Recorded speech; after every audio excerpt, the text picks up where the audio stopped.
Yeah. So, Ryan, thanks, man. Are you okay with us sharing this recording of your story publicly? Yes. Thank you. Can you or anyone that you may mention in your story face legal prosecution or get in trouble for anything that you shared during your story? No. Perfect. The time is yours, and I'm looking forward to hearing your story, man. All right. Hello, everybody. I'm Ryan, and I'm an alcoholic, and this is my recovery story.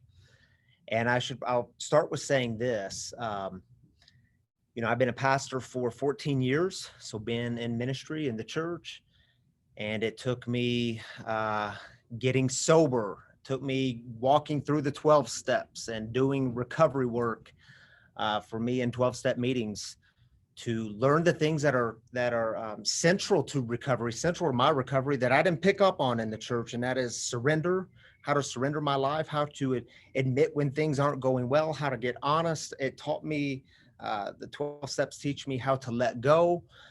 I had to go through all of this addiction and sobriety stuff to learn that. So I'll just jump into my story. I grew up in a household with parents that loved me. It wasn't perfect. In fact, my parents actually went through a really ugly divorce when I was 5 years old, and it stayed ugly for many, many years.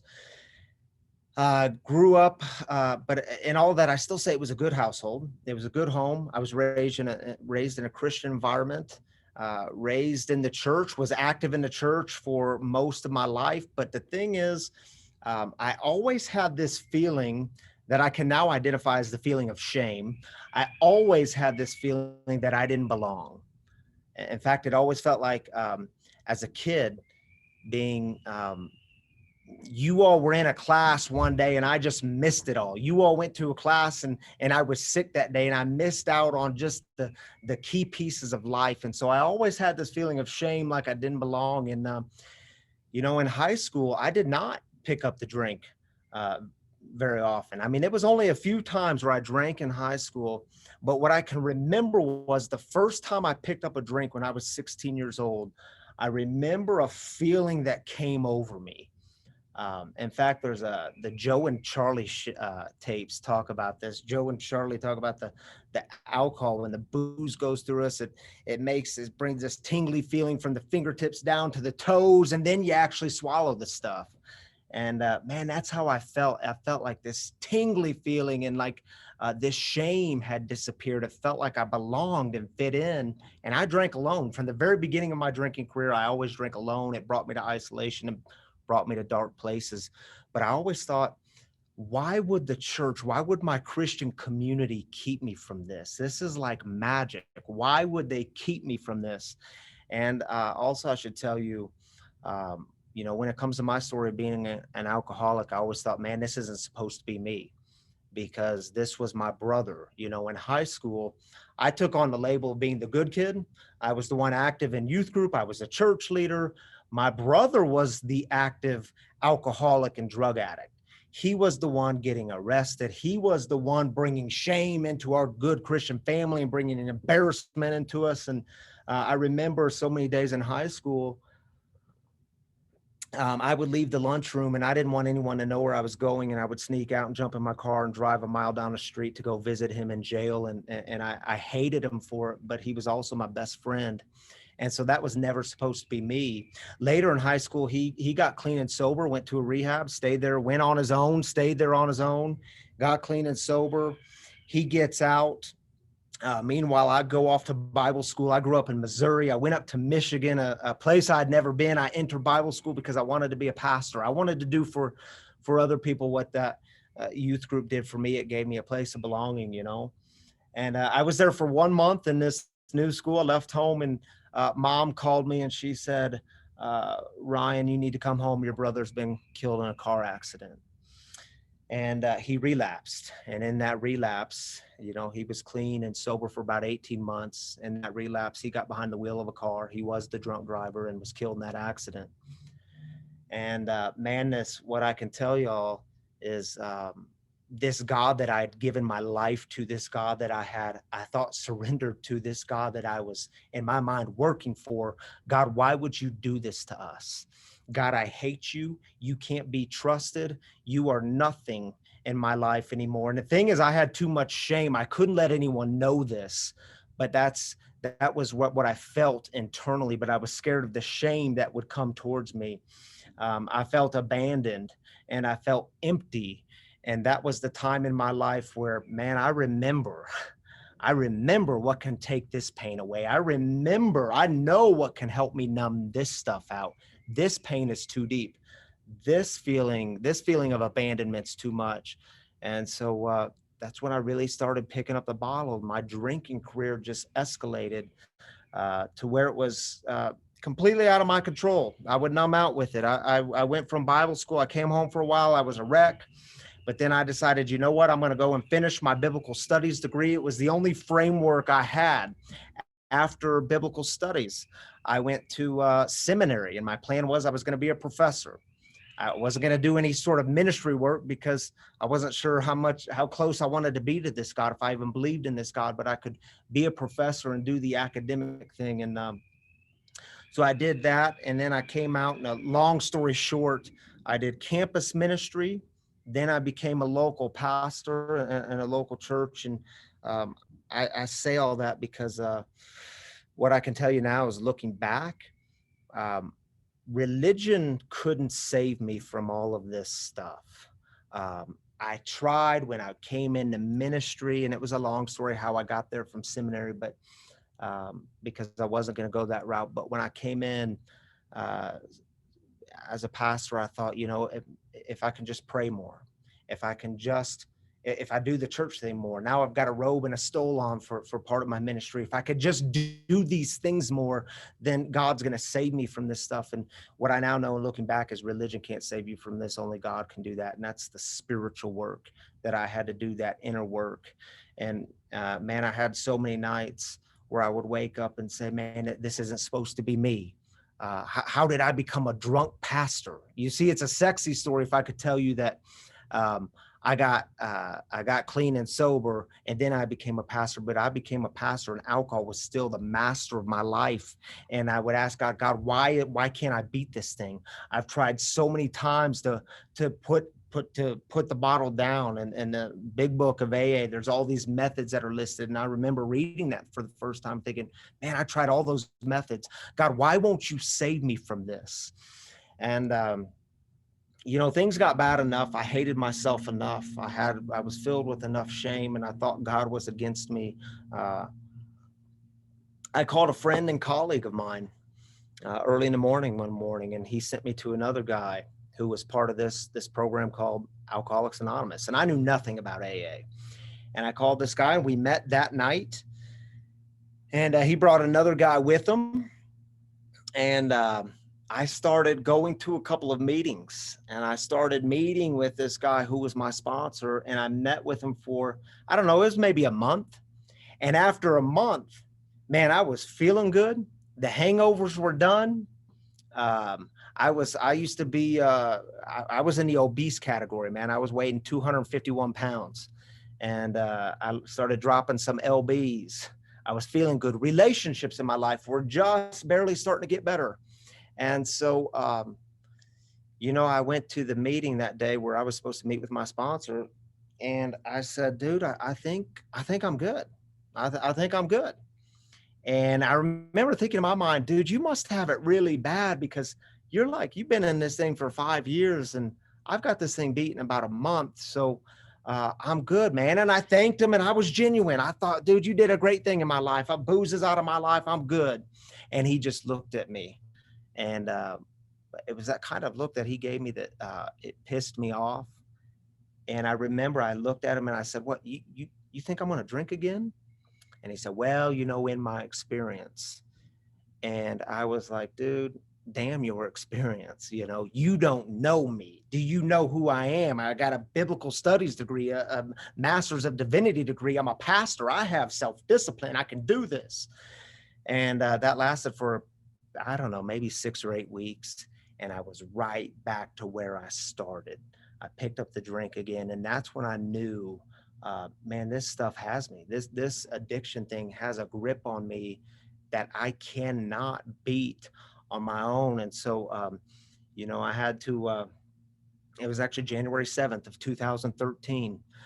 I woke up that morning and I'd been married to the same woman for the last 16 years, actually, but we got married right out of college. We met in college, and I woke up that morning, January 7th of 2013, and um, she had come down the stairs, and I was passed out on a couch again, drunk. That was a Monday morning, and she was holding another empty vodka bottle, and she had tears coming down her eyes, and she said, "Ryan, what are we gonna do?" And she's probably said that, I don't know, maybe 1,000 times in the past. But on that morning, I heard it. 6 a.m, hungover, passed out. What are we gonna do? And I knew I wasn't in it alone. But it was also like God gave me this crystal ball that said, "Man, you are losing everything." And I had a little girl at the time, 2.5 years old, and she would be hitting me on the head, trying to wake me up off the couch and wondering where her pops was. And um, it was getting the crystal ball. Some of us call it the gift of desperation. And man, I don't know. We all have different bottoms. I don't know why that was a bottom for me that morning. But I said, "Honey, you are absolutely right. I got to get help." And so I said, "I know what I'm going to do. I'm going to call our marriage counselor." We had a marriage counselor we worked with in a couple of years before that.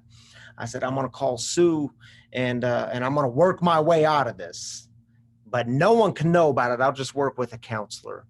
Thank God for good counselors. I called Sue that morning. I said, "Sue, I don't know if you remember me, but I would like to set up another meeting with you because I can't stop drinking." And she said, "Ryan, I would love to meet with you, but first you need to get involved in some sort of support group." And I said, "Like, support group like what?" And she said, "Have you ever heard of Alcoholics Anonymous?" And uh, however she said it, it pissed me off. So I hung up the phone and I went downstairs, and my wife was down there. She said, "Well, what'd she say?" And I said, "She doesn't want to see me." And Tammy, my wife, said, "Come on, Ryan, what'd she really say?" And I said, "I'm serious. She said she doesn't want to see me." And Tammy says, "I'm going to call her. What'd she say?" I said, "She won't see me until I get involved in some sort of support group and like AA." And Tammy said, "Well, you're going to go, right?" And that started my journey back into this kind of humility where I realized I could not do it on my own. So I got a different sponsor because I was too scared to go back to the guy that I said I got it with. And um, I got this, started working the steps, essentially, started working the 12 steps. And it was during a time when relationships in my life were broken, family relationships were broken. My sister, who was one of my best friends, she that Christmas told me she didn't want me around, and she didn't want me near her, to be around her kids. And I just couldn't understand. It just piled on this shame. So I had a lot of shame that I had to deal with, and this shame of, man, I'm a pastor.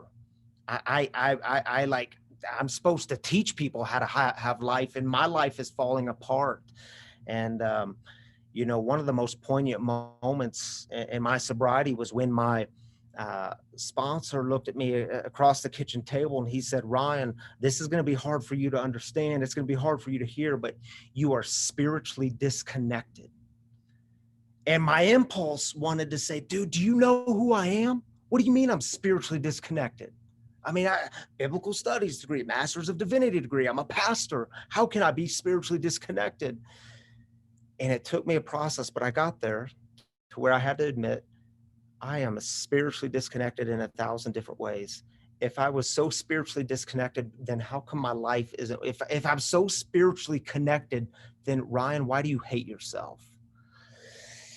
Yeah, I had to do some hard inner heart work with that stuff, dealing with the shame. And what I should tell y'all is, I don't know how familiar you watching are with the 12 steps, but there's the second step.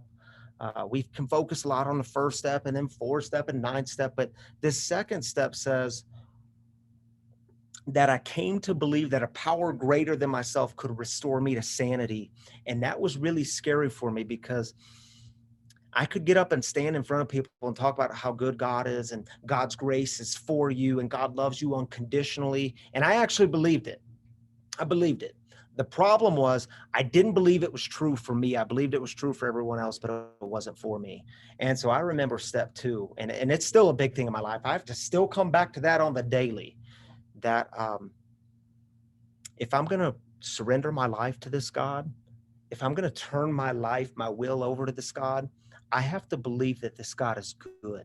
That when Ryan lets go, something good is going to happen. Doesn't mean it's all going to turn out the way I want it to, but it means that it's good. It means that this God is full of grace. It means that this God wants me to come home. It means that God is welcoming me when I come home. It's not a God of shame. It's not a God of judgment.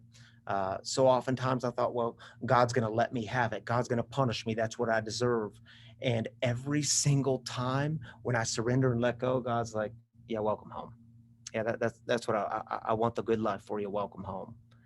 And, that's been a big thing in my life. Another big thing in my life is I never thought it would be possible to, man, how do you go through hard stuff and not pick up a drink? How is that possible? How do you go through the Super Bowl? How do you go on vacation? How do you go to dinner and not have a drink? And the miracle of having the obsession of alcohol removed from my life. I was just telling someone just 30 minutes ago that I'm in a pretty stressful time in my life right now. It's a stressful season. And not once over the past couple of weeks have I considered picking up a drink. Man, if I forget what a miracle that is, I've lost sight of the gift that I've been given. I've lost sight of the miracle that happens. And let me just while I'm talking on miracles, let me mention one other miracle. Because the miracles, they happen all around us all the time. Sometimes we're aware of it. It's a miracle that I can go home tonight when I leave here, and I'm going to hang out with my kids, and I'm going to spend time with my wife, and I'm going to be sober, and I can be present, all the way present. That's a miracle. I didn't think that could ever happen. I mentioned step 9 a minute ago. Step 9 is where we make amends with people that we've harmed, with people that I've hurt. Ooh, how's that going to go? Miracles have happened in my life because of that. When I can own my mistakes, own my wrongdoings, and clean up my side of the street, to see relationships that have been restored in my life, relationships that if you would have said 10 years ago, hey, you're going to be hanging out with this person, you're going to talk to this person, you're not going to hate this person, I would have said, no way, not possible. For that to happen, those are miracles. And this comes with the gift of sobriety. This comes with God doing for me what I could not do for myself. And what I could tell you all now is I'm sober. What, 8.5 years, that I can be spiritually connected, that God is a central part of my life, and it's not a show, it's not a mask, it's not just a career for me. This God stuff is real for me. This God saved my life. This God stepped in when I hated myself, when I thought that the whole thing was over, when I hated this God for in my mind killing my brother. Why didn't you save him when you could have? This God I now know is full of love. And, I don't know, maybe you're watching right now and you're thinking, well, yeah, how do I get there? I mean, how does that happen? Surrender, giving up, realizing your way hasn't treated you so well. For me, it was realizing this religion can't save me. One of my, I got sober after my first year. I stayed sober in the basement of a church, the basement of the church where I was a pastor, actually.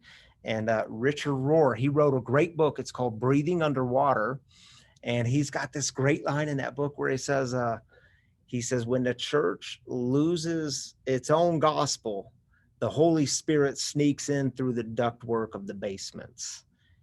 And AA has some pretty good ductwork. And I was reading that and I'm like, yeah, it took me a long time to get here, but this is where I learned in the basement of a church, learned the value of letting go, surrendering, turning my life over, not having to have all the answers of the mysteries around me, not having to talk my way through and having to explain who God is, but living into who God is. And that's a big deal in my life. And if you're like me, maybe you're dealing with a lot of anger, man. When I came in, I was so angry, and I couldn't admit that to everyone because I wanted people to think I was all put together on the outside and I was a little bit better than you. Man, I had so much anger in me, and my sponsor would have me pray, that the bottom of page 66, God save me from being angry. Man, I had to pray that all the time. And what I can tell you all now is life is not perfect. Man, in the last 8.5 years, some hard things have happened. I've gone through some uh, just as hard of things in my sobriety than I did when I was out using. But the difference is, man, I now I have a brand new perspective on life. And I say it's brand new because it truly is. It's new every day. I get to choose how I'm going to live. Am I going to open myself and let God in, or am I going to close myself down? And the anger, I can still get angry. Anger's not a problem, but it's how I deal with it. Um, I have a guy in my life who's always having me pray. It's page 552. So when I meet with him for coffee and I say, man, this dude's got me all wrapped up around this and I can't stop thinking about this. He says, have you prayed for him? And this guy's always got me praying for people, and I hate it because he's right.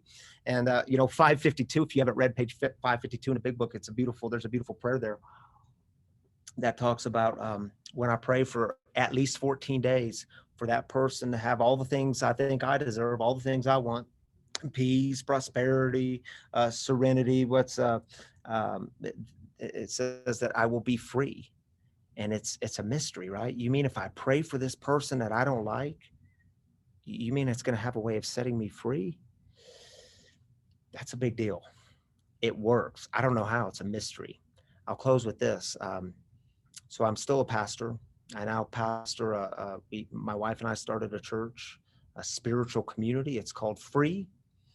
It's community for addicts, loved ones of addicts, and spiritual refugees. We meet on Saturday nights, and we started in our backyard 3 years ago.